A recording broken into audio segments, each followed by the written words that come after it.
ഇന്ന് നമുക്ക് അടിപൊളി ടേസ്റ്റിൽ നമുക്ക് പോത്തിറച്ചി സ്റ്റൂ ഉണ്ടാക്കിയാലോ.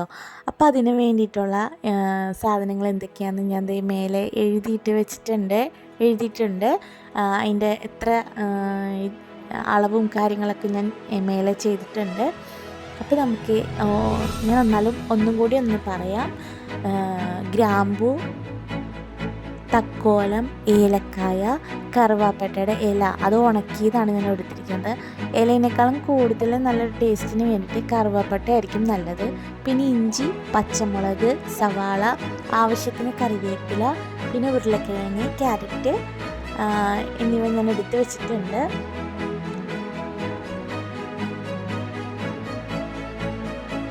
ഇനി ഞാൻ ഇവിടെ എടുക്കാൻ പോകുന്നത് എന്താണെന്ന് വെച്ചാൽ, പോത്തിറച്ചി നമ്മൾ വേവിച്ച് വെച്ച വെള്ളത്തിലാണ് ഞാൻ ക്യാരറ്റും ഉരുളക്കിഴങ്ങും വേവിച്ചെടുക്കുന്നത്.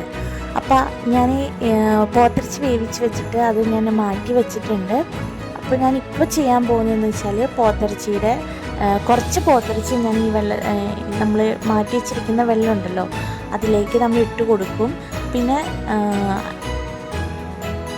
കുക്കർ നമ്മൾ അടുപ്പത്ത് വെച്ചിട്ടുണ്ട്. അപ്പോൾ ഞാൻ അതെങ്ങനെയാണ് ചെയ്യുന്നത് കാണിച്ചു തരാം. അപ്പോൾ നമ്മൾ മാറ്റി വെച്ചിരിക്കുന്ന ആ പോത്തിറച്ചി വേവിച്ച വെള്ളം ഉണ്ടല്ലോ അത് ഒഴിച്ചു കൊടുക്കുക. അതിലേക്ക് കനം കുറഞ്ഞ് അരിഞ്ഞ് വെച്ച് നമ്മുടെ സവാളയും ഇഞ്ചിയും പച്ചമുളകും, പിന്നെ നമുക്കൊരു നല്ലൊരു ഫ്ലേവറിന് വേണ്ടി എടുത്ത് വെച്ചിരിക്കുന്ന നമ്മളുടെ സ്പൈസസ് ഉണ്ടല്ലോ അതും, പിന്നെ അതുപോലെ തന്നെ കറിവേപ്പിലൊക്കെ ഇട്ടിട്ട് നന്നായിട്ട് ഇളക്കി കൊടുക്കുക. അപ്പോൾ പോത്തിറച്ചിയിൽ നല്ല അത്യാവശ്യം തന്നെ നെയ്യൊക്കെ ഉണ്ടായിരുന്നു. അപ്പോൾ ചൂടായി പിന്നെ നമുക്ക് ആവശ്യത്തിന് അതിലേക്ക് ഉപ്പിട്ട് കൊടുക്കുക. പിന്നെ ഞാൻ ക്യാരറ്റും ഉരുളക്കിഴങ്ങും നല്ലൊരു ഭംഗിയിൽ തന്നെ, അത്യാവശ്യം നല്ല ഭംഗി കാണുന്ന രീതിയിൽ തന്നെ ഞാൻ ഈ ഒരു ഷേപ്പിലാണ് ഞാൻ കട്ട് ചെയ്ത് വെച്ചിരിക്കുന്നത്.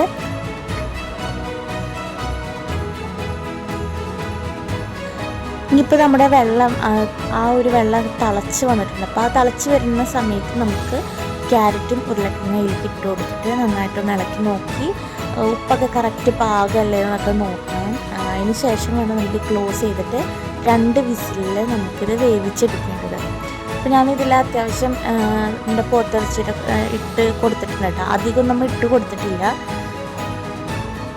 അപ്പോൾ നമ്മുടെ 2 വിസിലാണ് ശരിക്കും അടിക്കേണ്ടത്. ഞാനിതിൽ വീഡിയോയിൽ ഒറ്റ വിസിലേ കാണിക്കുന്നുള്ളൂ. നമ്മുടെ വിസിലൊക്കെ ഇറങ്ങിയത് ഞാൻ ഓപ്പൺ ചെയ്ത് നോക്കിയപ്പോൾ നന്നായിട്ട് വെന്തൊക്കെ വന്നിട്ടുണ്ട് കേട്ടോ. ഞാൻ കുറച്ച് നമ്മുടെ അതൊന്ന് ഉടച്ച് കൊടുക്കുന്നുണ്ട്. നല്ലൊരു ഫ്ലേവറും അതുപോലെ തന്നെ ക്യാരറ്റ് ഉരുളക്കിഴങ്ങ് കിടന്ന് ഉടച്ച് കൊടുക്കുമ്പോൾ ആ ഒരു പ്രത്യേക ടേസ്റ്റ് ഉണ്ട്. പിന്നെ അതൊരു നന്നായിട്ട് ഇച്ചിരി കട്ടിയിൽ വരാനൊക്കെ വേണ്ടി, വെള്ളം പോലെ ഇരിക്കാതിരിക്കാൻ വേണ്ടിയിട്ടാണ് ഞാനങ്ങനെ ഉടച്ച് കൊടുക്കുന്നത് കേട്ടോ. അപ്പം അങ്ങനെ ഉടച്ചൊക്കെ കൊടുത്തിട്ടുണ്ട്. ഇനി നമുക്കിതിലേക്ക് 2ാം പാൽ ഒഴിച്ചു കൊടുത്തിട്ട് നന്നായിട്ട് ഇളക്കി കൊടുക്കുക. ഉപ്പൊക്കെ കറക്റ്റാണെന്ന് നോക്കണം.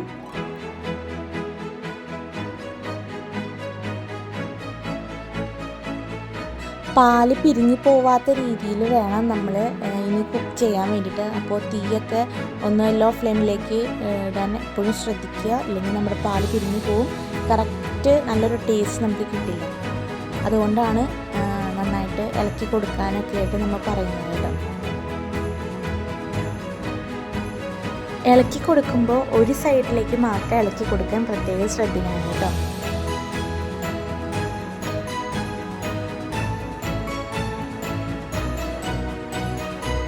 ഈ ഒരു പാകമായി കഴിഞ്ഞ് കഴിയുമ്പോൾ നമുക്ക് ഒന്നാമത്തെ പാൽ ഒഴിക്കാൻ സമയമായിട്ടുണ്ട്.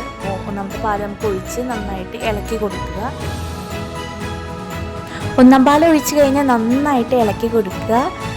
ഇളക്കി കൊടുത്ത് കഴിഞ്ഞിട്ട് നമുക്കൊരു 1 മിനിറ്റ് എങ്കിലും നമ്മൾക്കിത് ഇതുപോലെ ഒന്ന് ഇളക്കി കൊടുത്ത് ഒന്ന് ചെയ്യേണ്ടി വരും.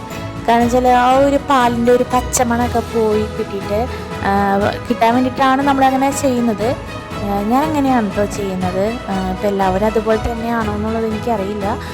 അപ്പോൾ ഞാൻ ഉണ്ടാക്കുന്ന സ്റ്റൂവിൻ്റെ ഒരു മെത്തേഡ് എന്ന് പറഞ്ഞാൽ ഇങ്ങനെയാണ്. എൻ്റെ സ്റ്റൂ കഴിച്ചിട്ട് ഒത്തിരി പേര് പറഞ്ഞിട്ടുണ്ട് ഇതെങ്ങനെയാണ് ഉണ്ടാക്കുന്നത്, ഒന്ന് എനിക്ക് പറഞ്ഞു തരുമോ എന്നൊക്കെ ഒത്തിരി പേരെന്നോട് ചോദിച്ചിട്ട് ഉള്ളതിൻ്റെ പ്രകാരമാണ് ഞാൻ ഈ ഒരു വീഡിയോ ഞാൻ ഇടാൻ കാരണം. അപ്പോൾ കുറേ നാളായി ഒരു വീഡിയോ ഇടാൻ വേണ്ടിയിട്ട് തന്നെ ഞാൻ നോക്കുന്നു. പക്ഷേ എനിക്ക് ഇപ്പോഴാണ് അതിനൊരു ടൈമൊക്കെ കിട്ടിയത്. അപ്പോൾ ഏകദേശം നമ്മുടെ സ്റ്റൂ ഇവിടെ റെഡി ആയിട്ടുണ്ട്. ഗ്യാസ് ഓഫ് ചെയ്തിട്ട് നമുക്കിത് മാറ്റി വയ്ക്കാം.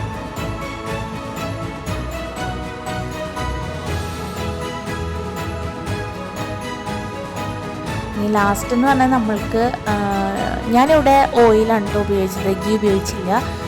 അപ്പോൾ ഗീ ഉപയോഗിക്കുമ്പോഴാണ് ഇച്ചിരി ടേസ്റ്റ് നമുക്ക് കിട്ടുക. ഞാൻ ഓയിലാണ് ഉപയോഗിച്ചത്. അപ്പോൾ ഗീ ഉപയോഗിച്ചിട്ട് ചെയ്യുന്നതായിരിക്കും ഇത്തിരി കൂടി നല്ലത് കേട്ടോ. എൻ്റെ ഈ വീഡിയോനെ കുറിച്ചുള്ള അഭിപ്രായങ്ങളൊക്കെ കമൻറ്റ് ചെയ്യാൻ മറക്കരുത്. അതുപോലെ തന്നെ സപ്പോർട്ട് ചെയ്യാൻ വേണം.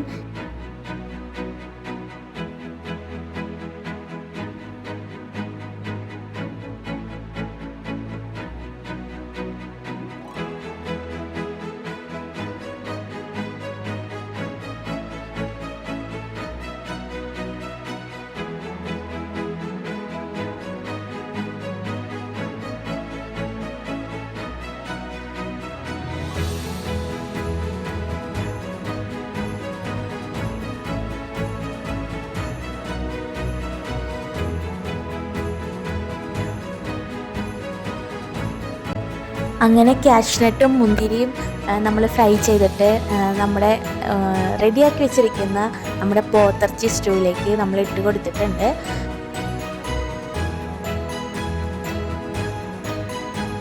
ഇനി ലാസ്റ്റ് നമ്മൾ ചെയ്യുന്ന മെയിൻ മെത്തേഡ് എന്ന് പറയുന്നത് വേറൊന്നുമില്ല, നമ്മൾ വീട്ടിൽ പൊടിച്ച് വെച്ചിരിക്കുന്ന നമ്മുടെ ഗരം മസാല ഉണ്ടല്ലോ, ആ മസാല നമ്മളൊന്ന് ചേർത്ത് കൊടുത്തിട്ട് നന്നായിട്ട്, അധികമൊന്നും വേണ്ട കേട്ടോ, കുറച്ച് മതിയാവും. എന്നിട്ട് നന്നായിട്ട് ഇളക്കി കൊടുത്തതിന് ശേഷം ഒന്ന് അടച്ച് വയ്ക്കുക. അടച്ച് വയ്ക്കുമ്പോൾ ആ കുക്കറിൽ ഉണ്ടാക്കിയ കാരണം നമുക്ക് ചെറിയ ചൂടുണ്ടാകും. ആ ചൂടിനകത്ത് ഇങ്ങനെ ഇരുന്ന് അതിൻ്റെ ഫ്ലേവറൊക്കെ ഇറങ്ങി അപ്പോഴാണ് അതിൻ്റെ ആ ഒരു കറക്റ്റായൊരു ടേസ്റ്റ് നമുക്ക് കിട്ടുന്നത്. അങ്ങനെ നമ്മുടെ സ്റ്റൂ ഇവിടെ റെഡി ആയി കഴിഞ്ഞു. അപ്പോൾ എല്ലാവരും ട്രൈ ചെയ്ത് നോക്കാൻ മറക്കരുത്. അപ്പോൾ നമ്മളിപ്പോൾ അടുത്തൊരു വർഷത്തേക്ക് കിടക്കുകയാണല്ലേ. അപ്പോൾ ഇനിയിപ്പോൾ നല്ലൊരു വീഡിയോ ആയിട്ട് നമുക്ക് അടുത്ത വർഷത്തേക്ക് കാണാം. അപ്പോൾ എല്ലാവർക്കും നന്മ നിറഞ്ഞ ഐശ്വര്യപൂർണ്ണമായ നല്ല നാളുകൾക്കായി പ്രതീക്ഷയോടെ കാത്തിരിക്കുക. ഇവർക്കും പുതുവത്സരാശംസകൾ നേരുവാണ്. അപ്പോൾ എല്ലാവർക്കും കൂടി happy new year. Bye bye, Tata.